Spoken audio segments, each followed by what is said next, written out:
we're back in the studio again, and we have with me Juanita Kuntz, Bill Weiss. Good morning to you. Good morning. And you have something to do with letters? Yeah. What are we going to talk about? Sir. Well, I am from the Wellness Committee, which is an employee wellness committee.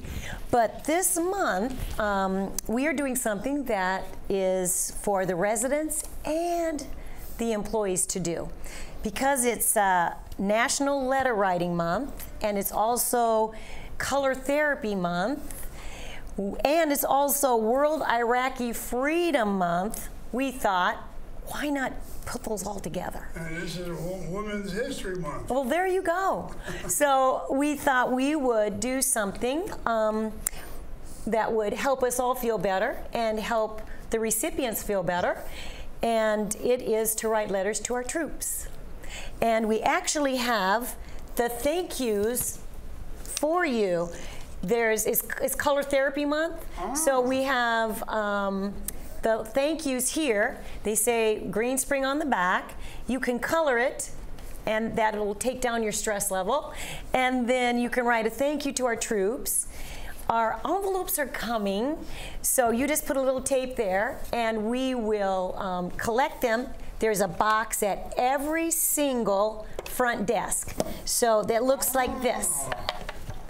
So the thank you should be at every front desk, and a box like this is at every front desk. And it's for you to put your thank yous in. And then we will collect them all, and we will put them in the envelopes, and they will be sent out with our finance director's church is sending care packages. Oh, really? So yeah, Ron is his church. So we're going to put our thank you letters in with the care packages that his church is sending out. This sounds like a well-planned endeavor. Well, we hope so. Yeah. We really want people to write some thank yous to our young men. And Bill is here because Bill was a very young man when he was in Vietnam and Korea. And he's just going to tell you a little bit about how important those letters are. I'll tell you, Juanita, I can't emphasize how important those letters from home were to the men who were in the front lines. Now, most of the kids, they're not kids, they were men, but they were in their teens. And most of them, it was their first time away from home. Mm-hmm. In my battalion in Vietnam, for example, most of my men had been in high school less than a year before. Right. And this was their first time away, and they needed connections. And we were well trained, and they fought extremely well. But the letters we got from home were extremely important. I felt they were so important. I've kept a lot of them that I received.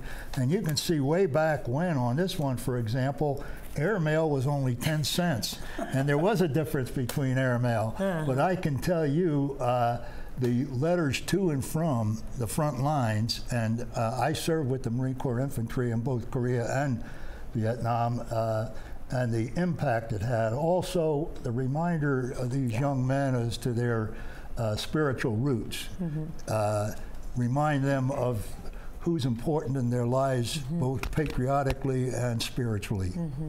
Yeah. And absolutely.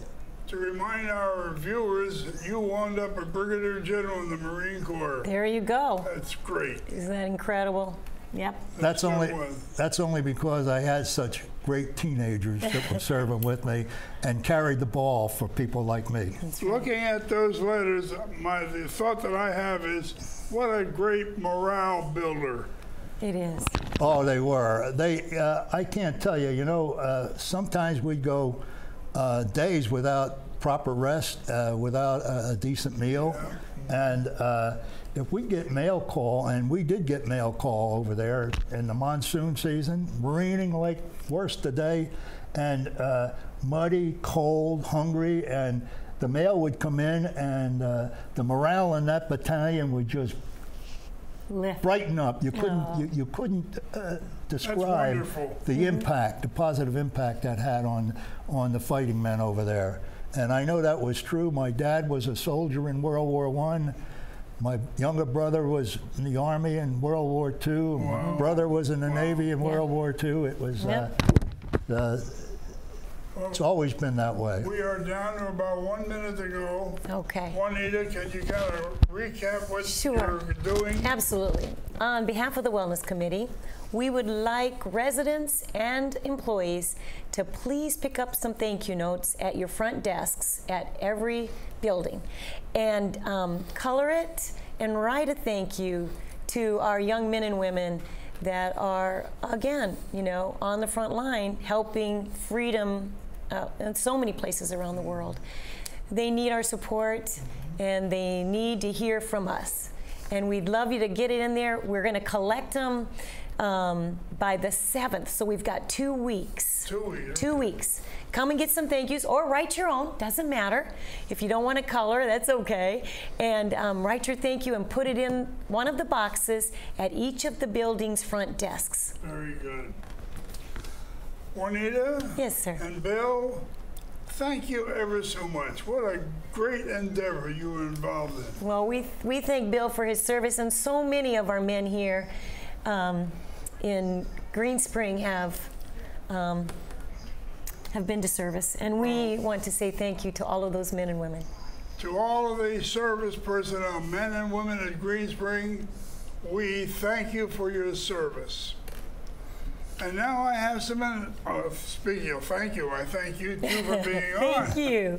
Thank you for having us. But I have some announcements that I'd like to pass on.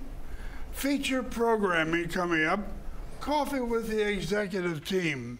You'll see that today at 2 and 8 p.m. Tomorrow, Wednesday, on Village in Motion, special trips, always interesting, and the volunteer program with Catherine, and the Brain Tease answer. Now on the Brain Tease, I'm going to ask Juanita to read the Brain Tease. The Brain Tease. Where is it here? I got it. Oh, unscramble these anagrams to name dog breeds. Toe twirler, dad's hunch, speed hog. Answers revealed tomorrow. Thank you, Juanita. Welcome. And speaking of thank you again, I want to thank Juanita and Bill for being on. And hopefully we have a pile of thank you notes going letters, please. We would love it. And so this is Bob Zykowitz on the 28th of March, wishing you a very, very pleasant day, and God bless you all.